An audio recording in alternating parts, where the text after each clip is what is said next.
My name is Frank Alexander, and I'm the youth pastor at Tabernacle Baptist Church in Wilson, North Carolina. For the past 10 years, I've had the privilege of working in youth ministry. While I'm by no means an expert, nor do I claim to have all the answers when it comes to working with teenagers and reaching the younger generation, I do pray that what I share with you today will be a help and a blessing to you and to your ministry. As I work with young people on a daily basis, and really as I reflect back on my own life, it's astounding to think of the significant decisions that are made during the teenage years. But can I also remind you at the same time that it's during those formidable years that we as ministry leaders have an opportunity to help and influence these decisions. I can clearly remember those who invested in me and in my life as a teenager and into my young adulthood. If it weren't for the Terry and Donnas in my teen years, the brother Todd, the brother Paul in my young adult years, I really don't know where I would be today. I certainly would not be in ministry. They showed me the love of Christ. They taught me what it was to be a Christian. They invested in me and influenced me for His glory. And decades later, I still remember them. Think about it. You remember those people in your life too. Right now, you probably have a mental image of those people in your life that made an impact on you when you were young and pliable. In Scripture, that's what we see the Apostle Paul was for Timothy. Paul, he tenderly loved and he cared for Timothy. And as a young man, he helped develop him to be someone great for God.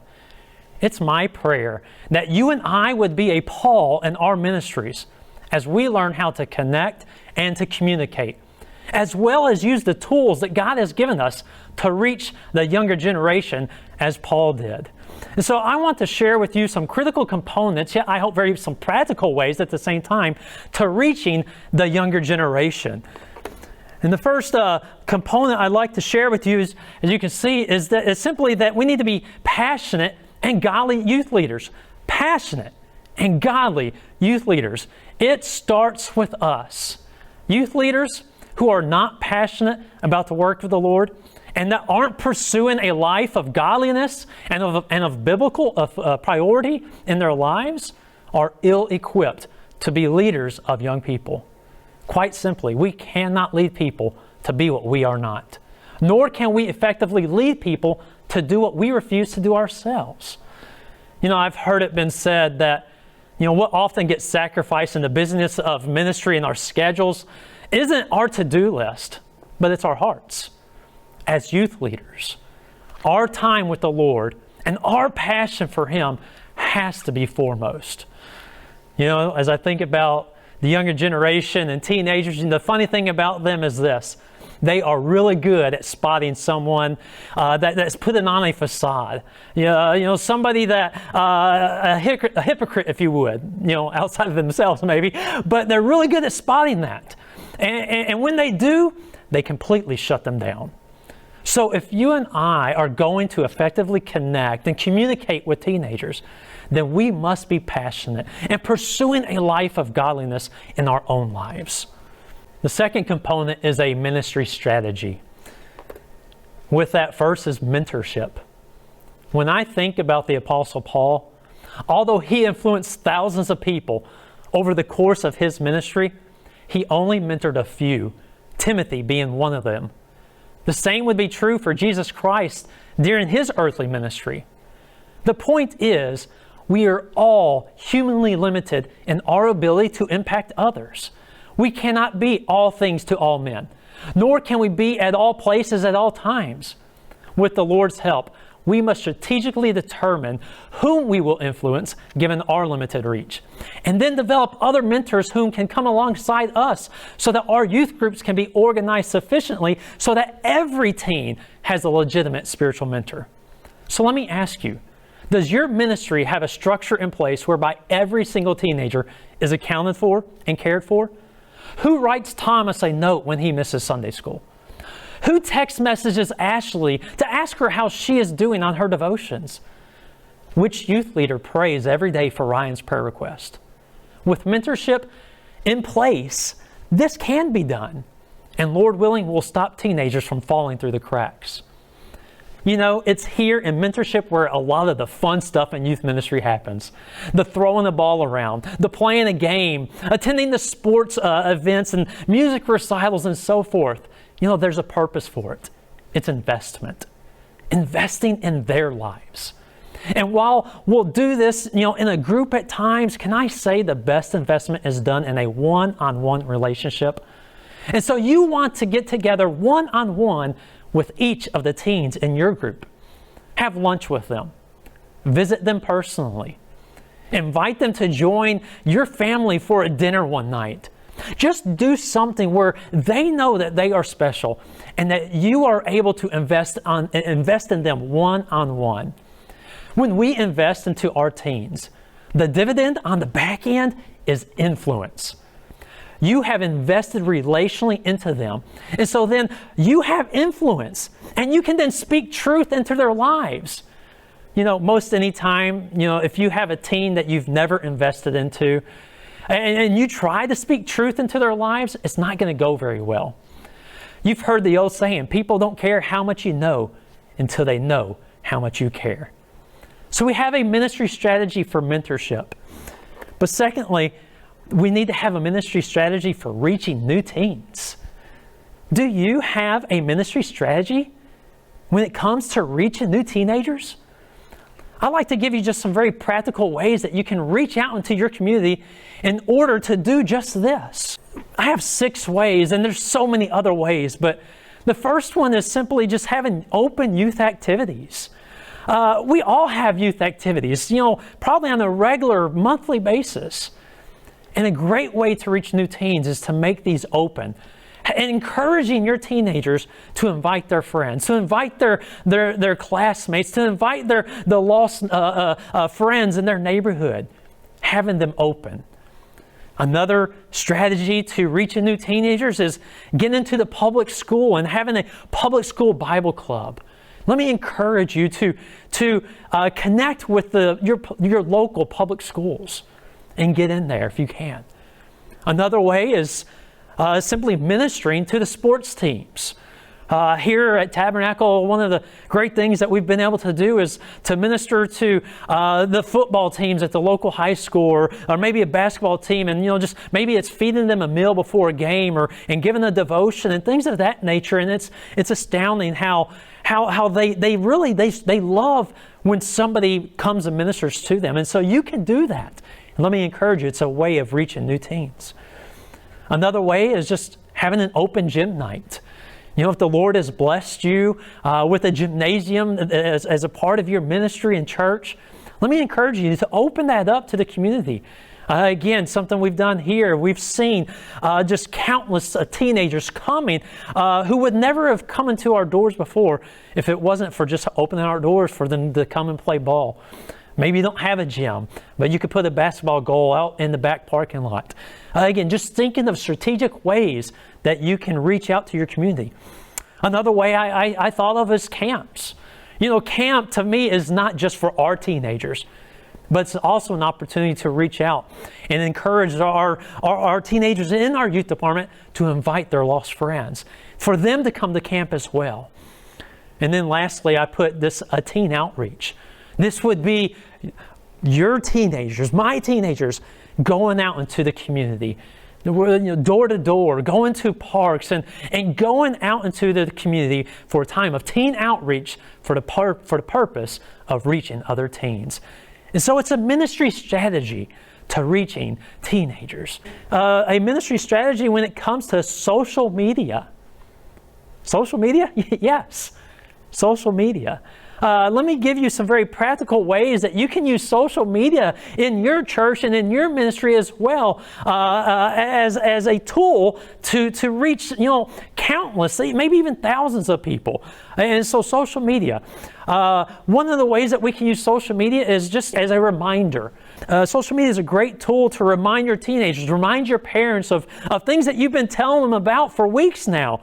But again, how many times do they forget those announcements in church? And so they always have that phone on. They always have social media. And so use that as a tool, as a reminder.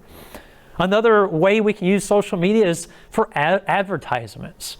Again, using the social media platform to promote different events and to promote upcoming community events. Well, maybe it's an Easter event, maybe it's a summer a back-to-school bash, or whatever it may be. But we can use social media as an advertisement to let our community know what's going on in our local churches and our youth departments as well. Really, this isn't just a youth department tool. It's all church-wide. But again, teenagers are on social media, so we should have a strategy when it comes to it. Number 3, when it comes to how can we use social media, is as forms of meaningful conversation. Meaningful conversation. This would be a post that really creates dialogue. And so it goes beyond just reminding somebody of an event or advertising something, but this is where we now create conversation. It could be as simple as a post that says, "How can I pray for you today?" Or maybe something like, "What's one thing that you would like to know more about the Bible?" And posts of these natures create conversation and allows you to really do the work of the ministry online. And so you use social media to create, again, meaningful conversation. And then the 4th one I put down is promoting spiritual practices. Again, these are all tips that I've looked and found online and studied from different people. And number 4, again, promoting spiritual practice. Again, this would be really where we're all at probably right now during this pandemic. It's getting our services online. It's allowing people to really put into practice worshiping the Lord there at the convenience of their own homes. Through social media. It's encouraging maybe Bible reading through a Bible reading program and posts there. Or maybe it's the encouragement to pray. And so it's promoting spiritual practice. And so let me encourage you to have a strategy when it comes to social media as well. The 3rd component to connecting and communicating with teenagers is what I would say is biblical preaching and teaching. Sometimes we are so captivated really with the idea of connecting with teenagers that we center our conversations on everything but the truly basic spiritual topics that they need. We relate by speaking intelligently about sports, about video games, cartoons, and everything else. But can I say relevance is a tool and not a target? Again, the goal is not just to be relevant, to be cool. Christ-likeness is the goal.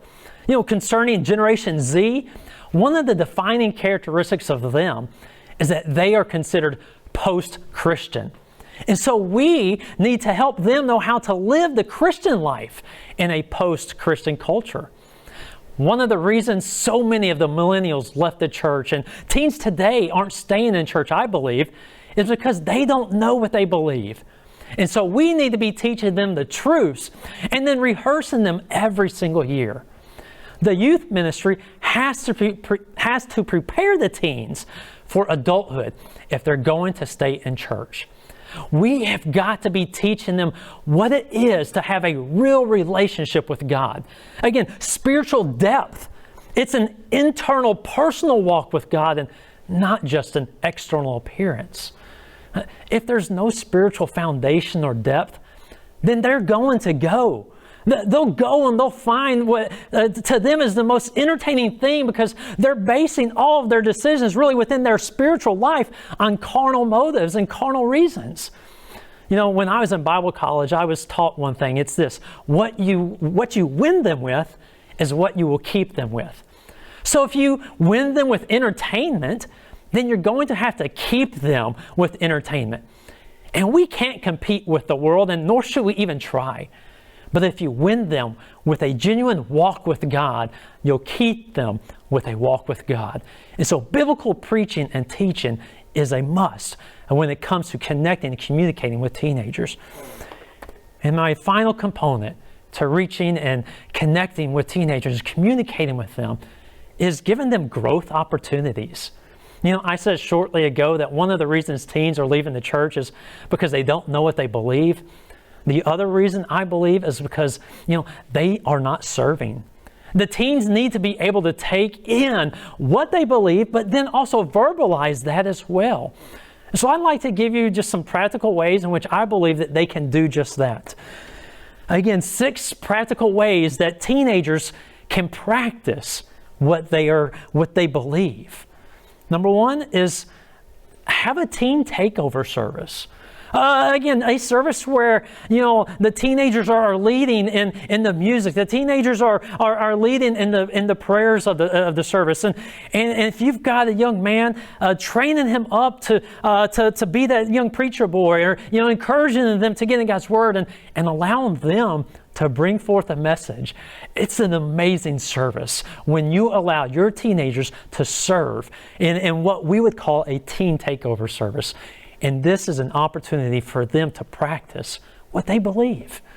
Another opportunity, and I've really already mentioned this, is teen outreach, where you're teaching your teenagers what it is to be a soul winner, what it is to take the gospel and share it with their friends and to share it with those in the community, and then leading them in that and taking them out.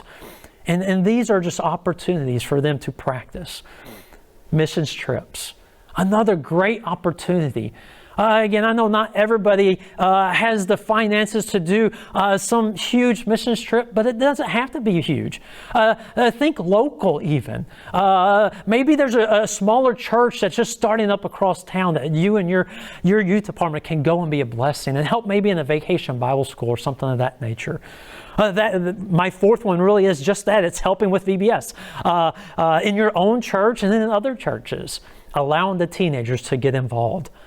Maybe it's helping in other events where they are, they're a part of, one of the summer programs for the children of the community. Maybe they're simply in a dunk tank. I don't know, but it's teenagers getting involved and serving in the local church. And then lastly is participating in special offerings. When your church is in the middle of a building project or some type of a special offering is coming up, getting your teenagers behind that, because they are just as much the church as the adults. And so connecting them and involving them in things that the church is doing, so to say, because they are the church. And so helping them participate in those special offerings is another way to help them to practice the things that they are hearing and to practice what they've learned. And so here today, I just wanted to give you, again, just 4 components really to how we can better reach and communicate and connect with the younger generation. And I pray that something that I share with you today would be a help. I know you could probably add so much more to it, but I pray that you would take these truths, that you would take these components, that you would apply them and implement them into your ministry, and that you, as I said, would be that Paul, and that we would see the Timothys coming out of our youth departments. God bless you, and have a great day.